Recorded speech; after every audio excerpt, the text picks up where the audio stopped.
राधे राधे दोस्तों, सभी मनोकामनाओं की पूर्ति हेतु रविवार का व्रत श्रेष्ठ है। इस व्रत की विधि इस प्रकार है। प्रातः काल स्नान आदि से निवृत्त होकर स्वच्छ वस्त्र धारण करें, शांतिचित होकर परमात्मा का स्मरण करें। भोजन तथा फलाहार सूर्य के प्रकाश रहते ही लेना उचित है। यदि निराहार रहने पर सूर्य छिप जाए तो दूसरे दिन सूर्य उदय होने पर अर्घ देने के बाद ही भोजन करें। इस व्रत को करने से मान सम्मान बढ़ता है तथा शत्रुओं का क्षय होता है। तो कथा इस प्रकार है।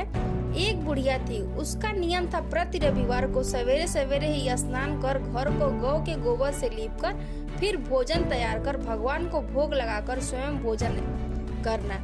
ऐसा व्रत करने से उसका घर अनेक प्रकार के धन्य धान्य से पूर्ण था। श्री हरि की कृपा से घर में किसी प्रकार का विघ्न या दुख नहीं था। इस तरह कुछ दिन बीत जाने पर उसकी एक पड़ोसन, जिसकी गौ का गोबर वह बुढ़िया लाया करती थी, विचार करने लगे, यह वृद्धा सर्वदा मेरी गौ का गोबर ले जाती है, इसीलिए अपनी गौ को भीतर बांधने लगी। बुढ़िया को गोबर न मिलने से रविवार के दिन अपने घर को न लीप सकी, इसीलिए उसने न तो भोजन बनाया न भगवान को भोग लगाया तथा स्वयं भी भोजन नहीं किया। इस प्रकार उसने निराहार व्रत किया। रात्रि हो गई, वह भूखी ही सो गई। रात्रि में भगवान ने उसे स्वप्न दिया और भोजन न बनाने तथा लगाने का कारण पूछा।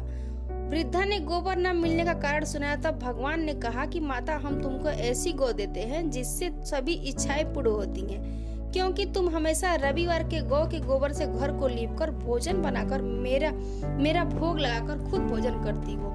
इससे खुश होकर मैं तुम्हें वरदान देता हूँ।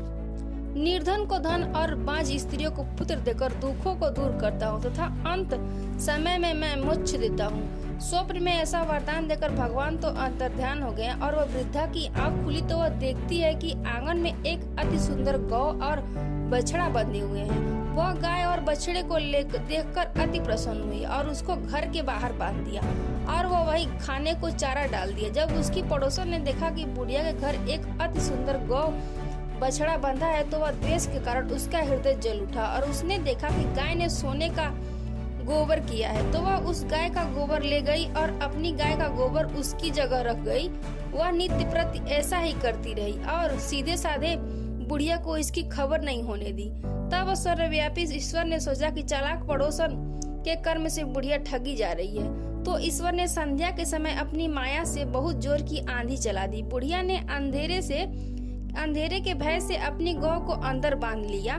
प्रातः काल जब बुढ़िया ने देखा कि गौ ने सोने का गोबर दिया है तो उसके आश्चर्य की सीमा नहीं रही और वह प्रतिदिन गौ को भीतर बांधने लगी। उधर पड़ोसन ने देखा कि बुढ़िया गौ को घर के भीतर बांधने लगी है और उसका सोने का गोबर उठाने का दांव नहीं चलता, तो वह ईर्ष्या और जल उठी।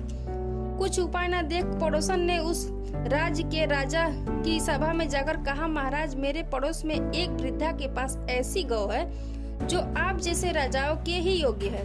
वह नित्य सोने का गोबर देती है।